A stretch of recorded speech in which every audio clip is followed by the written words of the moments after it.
अर्थ विभागाने लाडकी बहीण योजनेवर कोणताही आक्षेप घेतला नाही असे स्पष्टीकरण महिला व बाल विकास मंत्री आदिती तटकरेंनी दिले। महिला सक्षमीकरणासाठी सर्व प्रक्रिया पूर्ण करून आणि योजना राबविण्यासाठी लागणाऱ्या निधीची पूर्तता करूनच ही योजना सुरू केली। ही योजना यशस्वी करून सर्व लाभार्थी महिला भगिनींना योजनेचा लाभ मिळवून देत महिला सक्षमीकरणासाठी घेतलेला वसा पूर्णत्वास नेणार असेही आदिती तटकरे म्हणाल्या।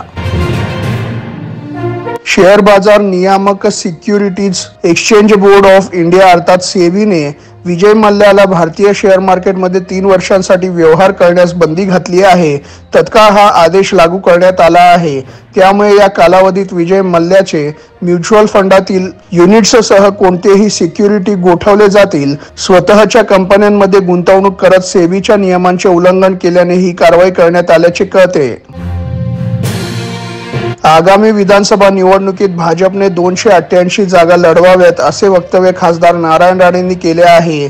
त्यामुळे आता चर्चेला उधाण आले आहे।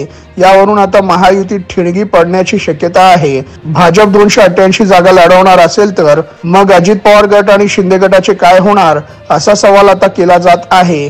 शिंदे गटाचे खासदार नरेश मस्केंनी 288 जागा लढवणार असाल तर महायुती कसली असा सवाल केला आहे। भाजप कार्यकर्त्यांनी बुलढाण्यात पंकजा मुंडेंच्या भावी मुख्यमंत्री पदाचे बॅनर झळकवले आहेत। काल पंकजा मुंडेंचा वाढदिवस होता। या पार्श्वभूमीवर त्यांना शुभेच्छा देताना कार्यकर्त्यांनी भावी मुख्यमंत्री संघर्ष कन्या असे उल्लेख केला आहे। दरम्यान पंकजा मुंडे 29 जुलैला बुलढाणा दौऱ्यावर आहेत। भगवान भक्ती गडावरून त्या दौऱ्याला सुरुवात करणार आहेत। यावर्षी पंकजा मुंडे वाढदिवस साजरा करणार नाहीत। राष्ट्रपती द्रौपदी मुर्मूचा महाराष्ट्र दौरा स्थगित करण्यात आला आहे। 28 ते 30 जुलै त्या पुणे, कोल्हापूर, लातूर दौऱ्यावर येणार होत्या, पण राज्यात मुसळधार पावसामुळे अनेक ठिकाणी पूर परिस्थिती निर्माण झाली। त्या पार्श्वभूमीवर हा दौरा रद्द झाला। या दौऱ्यामुळे वाहतूक बदल केला होता। तसेच पुण्यातील सिम्बायोसिस विद्यापीठ लवळे परिसरातील शाळा सोमवारी सकाळी 7 ते दुपारी 1 वाजेपर्यंत बंद ठेवण्याचे आदेश होते। आर्थिक वर्ष 2023-24 चे आयकर रिटर्न्सची अंतिम मुदत जवळ येत असताना आता शुक्रवारपर्यंत 26 जुलै 5 कोटींहून अधिक ITR दाखल करण्यात आले। याबाबत प्राप्तिकर विभागाने माहिती दिली। विशेष म्हणजे मागील वर्षीपेक्षा आताचा आकडा जास्त आहे। आयकर रिटर्न भरण्याची अंतिम तारीख 31 जुलै 2024 आहे। मागील वर्षी 31 जुलैपर्यंत 6.77 कोटी आयकर रिटर्न भरण्यात आले होते। लवकर आयकर रिटर्न भरण्याचे आवाहन विभागाने केले। अभिनेता सलमान खानच्या घरावर झालेल्या गोळीबार प्रकरणी त्याचा जबाब नोंदवण्यात आला आहे। यावेळी सलमान खानने लॉरेन्स बिश्नोई गँगचा मला मारण्याचा कट आहे।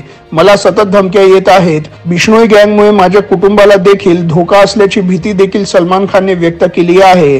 दरम्यान सलमान खानच्या मुंबईतील घरावर झालेल्या गोळीबाराचा पोलीस तपास करत असून या प्रकरणी अनेकांना ताब्यात देखील घेतले आहे। सिद्धार्थ जाधवला स्वर्गीय दादा कोंडके स्मृती गौरव सन्मान 2024 पुरस्कार मिळाला। यानंतर सिद्धार्थ खास पोस्ट शेअर केली। जगाने म्हणावे शाबास रे शाबास, ज्यांनी मराठी चित्रपटसृष्टी गाजवली वाजवली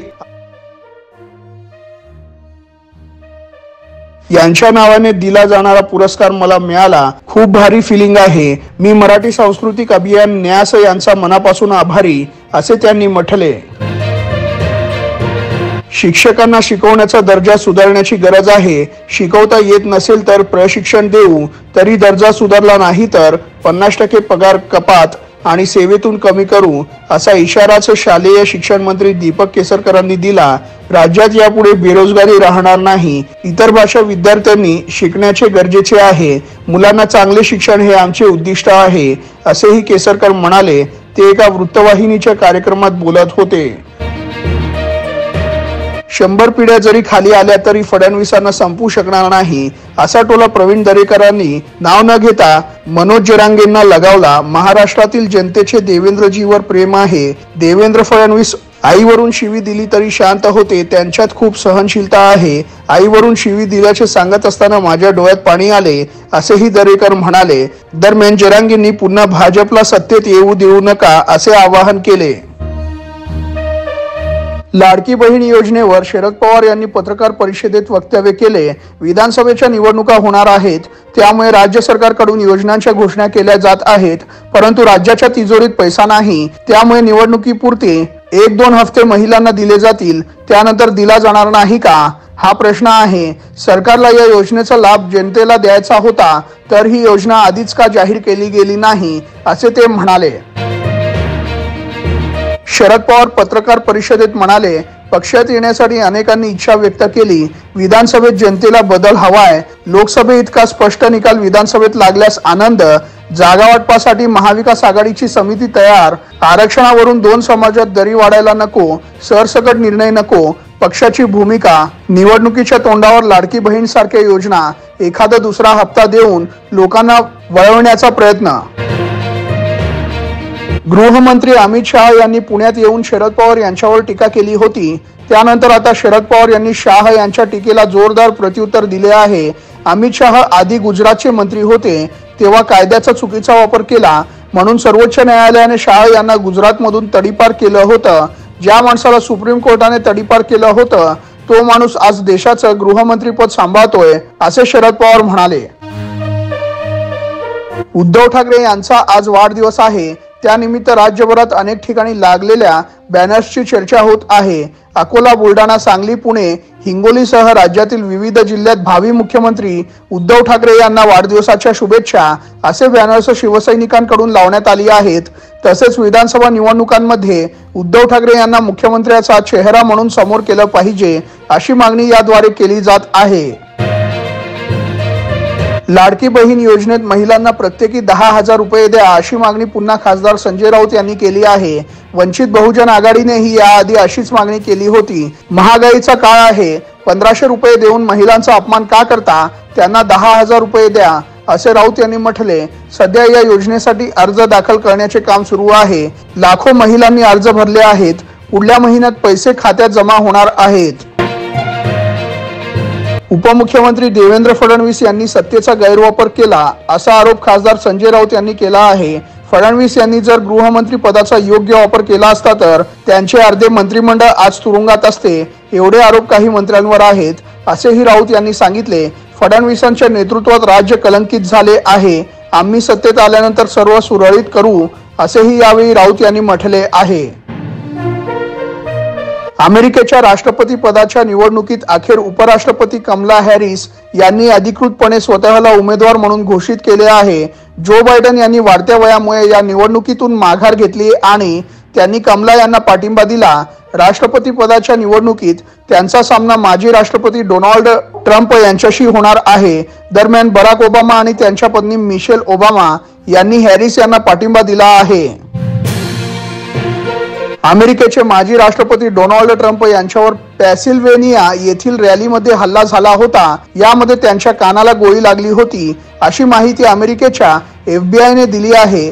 तब्बल 2 आठवड्यांनंतर FBI ने याविषयी स्पष्टीकरण दिले आहे। पूर्ण गोळी किंवा गोळीचे छोटे छोटे तुकडे ट्रम्प यांच्या कानाला स्पर्श करून गेले, असे FBI ने सांगितले। दरम्यान आधी या संस्थेने या गोळीबारावर संशय व्यक्त केला।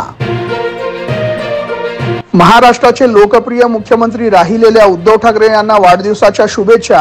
महाराष्ट्राच्या सन्मानासाठी, समृद्धीसाठी सदैव सक्रिय राहा, असे अखिलेश यादव म्हणाले। महाराष्ट्राच्या स्वाभिमानाला, अस्मितेला, अर्थव्यवस्थेला धोका निर्माण करणाऱ्यांच्या कारस्थानांचा सामना करण्यासाठी आणि नकारात्मक राजकारण करणाऱ्यांपासून देशाचे, संविधानाचे रक्षण करण्यासाठी तुमचे सामर्थ्य वाढत राहो, असे ते म्हणाले। भारत विरुद्ध श्रीलंका यांच्यात आजपासून T20 मालिकेला सुरुवात होणार आहे। त्याआधी BCCI ने एक खास व्हिडिओ शेअर केला आहे। यात भारतीय क्रिकेट संघाचा नवीन प्रशिक्षक गौतम गंभीर दिसत आहे। तसेच त्याला भारतीय संघाचा माजी प्रशिक्षक राहुल द्रविडने ऑडिओ पाठवल्याचे दिसते। हाय गौतम, क्रिकेट जगतातल्या अतिशय बहुचर्चित अशा जबाबदारीसाठी तुला मनापासून शुभेच्छा, असे राहुल यात म्हणताना दिसत आहे।